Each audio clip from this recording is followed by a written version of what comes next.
안녕하세요. 중국 주식 전문 채널 찐중토입니다. 지난 8월 5일 3프로 방송에서 중국 태양광주가 7월부터 조정세가 나온 원인과 향후 전망에 대해 분석해 드렸는데요. 본 영상에서는 그 내용을 좀 더 다듬어서 공유 드리겠습니다.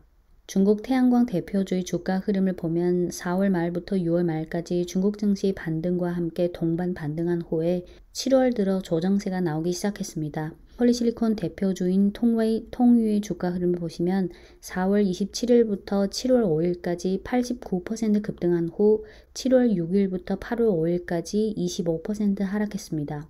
웨이퍼 셀 모듈 대표주인 융기 그린에너지 주가를 보면 4월 27일부터 6월 30일까지 63% 급등한 후 7월 1일부터 8월 5일까지 15% 하락했습니다. 기타 태양광주는 생략할게요. 7월 들어 태양광주의 조정은 우선 증시 환경 측면에서 중국 증시의 전체적인 흐름, 즉 4월 27일부터 6월 말까지 급반등 후 7월 들어 조정세가 나온 이런 전체적인 흐름에 따른 일부 이익 실현의 영향도 있었지만 산업 측면에서 폴리실리콘 가격의 고공행진으로 인한 태양광 밸류체인의 불균형 심화에 따른 투심 위축도 중요한 몫을 했습니다.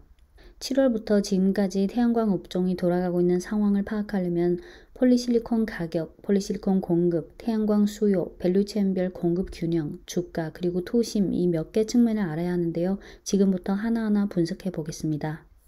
태양광 밸류체인의 업스트림인 폴리실리콘 가격 측면에서 보면 폴리실리콘 가격의 상승세는 2020년 7월부터 시작됐습니다. 화면을 보시면 중국산 폴리실리콘 현물 가격 추이인데요.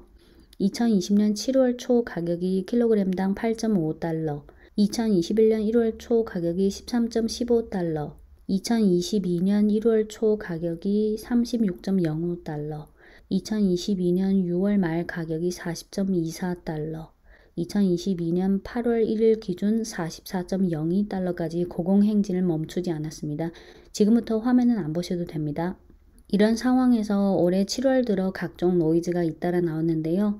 첫째는 7월 1일 몇몇 태양광 셀 업체가 폴리실리콘 가격의 급등을 막기 위해서 생산을 중지한다는 루머가 나왔는데 융기 그린에너지와 JA 솔라 등 업체는 이를 부인했습니다. 둘째는 폴리실리콘의 가격 급등으로 인해 그 다음 단계인 셀 모듈 업체도 가격을 인상한다면 그 다음 단계인 발전소 업체 입장에서는 손익분기점이 임계치 이하로 떨어질 가능성이 있어서 일부 발전소에서 태양광 설치 진도를 늦췄다는 현지 보도가 있었습니다. 셋째는 폴리실리콘 업체 중 통웨이를 제외한 5개 업체가 7월에 유지보수를 진행하면서 단기적으로 폴리실리콘 공급이 타이트한 상황이 가중됐습니다. 넷째는 7월 20일 태양광 산업회의에서 중국 태양광 산업협회 명예이사장은 태양광 밸류체인의 가격 문제는 태양광 산업에 엄중한 영향을 미쳤다. 공신부 산하 관련 부처에서 폴리실리콘 가격 상승에 대해 이미 조율 작업을 시작했고 현재 진행 중이다고 말한 바 있습니다. 2000년 이래 태양광 산업을 돌이켜보면 과거에는 셀이 왕인 단계에서 그 후에 웨이퍼가 왕인 단계를 거쳤고 지금은 이미 폴리실리콘이 왕인 국면에 와 있어서 태양광 밸류체인의 불균형 문제가 비교적 심각하다고 볼 수 있습니다. 이어서 폴리실리콘 공급 측면에서 보면 올해 5월 15일 통웨이 회장은 주주총회에서 올해뿐만 아니라 내년에도 폴리실리콘 공급이 비교적 타이트한 상황은 계속될 것이다고 명확히 말한 만큼 폴리실리콘의 공급 부족 상황은 단기 내 개선되기 어려울 것입니다. 통웨이의 고순도 폴리실리콘 생산 능력은 2021년 말 기준 18만 톤, 2023년까지 35만 톤이 목표치고 2024년부터 26년까지는 80만 톤에서 100만 톤이 목표치입니다. 통웨이와 같은 기존 폴리실리콘 주요 업체들이 생산 확장을 진행 중인 동시에 폴리실리콘 사업에 뛰어든 신규 진입자들도 잇따라 나왔지만 공장 건설부터 생산 가동까지 최소 1년 반 이상이 걸리기 때문에 지금 당장은 폴리실리콘 수급에 도움이 되지 않습니다.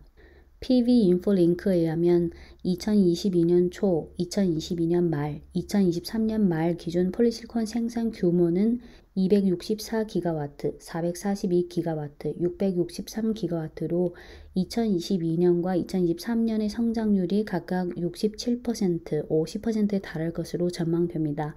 하지만 문제는 폴리실리콘의 생산 확장 속도가 글로벌 태양광 수요의 고성장을 따라가지 못하고 있다는 점입니다. 이어서 태양광 수요 측면에서 보면 작년 말까지만 해도 2022년은 폴리실리콘 생산 확장에 따라 가격이 좀 내려갈 것이고 태양광 밸류체인도 점차 균형을 찾아갈 거다라는 전망이 많았는데요.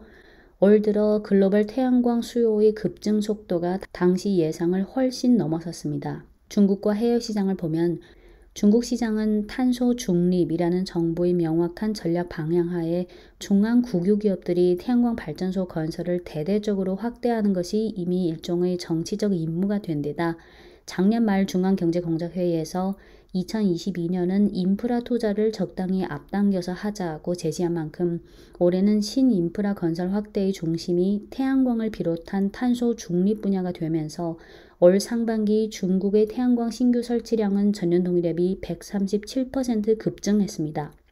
해외 시장은 지난 2월 24일 러우 전쟁 발발 후 유럽의 에너지 가격, 전기 가격이 폭등하면서 태양광 발전의 수익성과 경제성이 전보다 훨씬 더 크게 부각돼서 태양광 건설을 대대적으로 확대할 수밖에 없는 상황이 되어버리면서 올해 상반기 중국 태양광 제품의 해외 수출액은 전년 동기 대비 113% 급증했습니다. 즉 올해는 폴리실리콘의 생산 확장 속도가 글로벌 태양광 수요의 고성장을 따라가지 못하는 상황이 지속되면서 폴리실리콘 가격의 상승세도 계속될 수밖에 없는 상황입니다.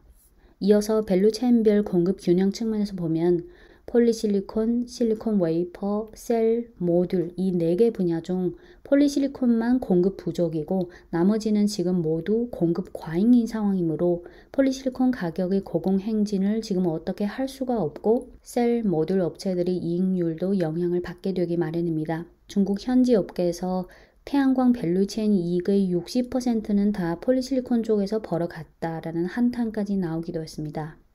통웨이의 올 상반기 실적 잠정치 공시에 의하면 올 상반기 순이익은 전년 동기 대비 304%에서 321% 증가했습니다. 참고로 통웨이 매출 구성은 폴리실리콘 30%, 셀과 모듈 40%, 사료 38%입니다. 한편 융기 그린에너지의 상반기 실적 잠정치 공시에 의하면 올 상반기 순이익의 전년 동기 대비 증가율은 26%에서 32%로 방금 말씀드린 업스트림인 통웨이의 순이익 증가율을 크게 하회했습니다. 이어서 주가 측면에서 보면 7월부터 시작된 태양광주의 조정세가 일단락되고 재반등하기 위해서는 두 가지 조건이 구비돼야 할 텐데요. 첫째는 중국 증시가 재반등이 나오면서 태양광을 비롯한 성장주들이 덩달아 재반등하는 것이고 둘째는 올 7월부터 가팔라진 폴리실리콘 가격의 고공행진이 어느 정도 진정되면서 안정세를 취해가는 것입니다.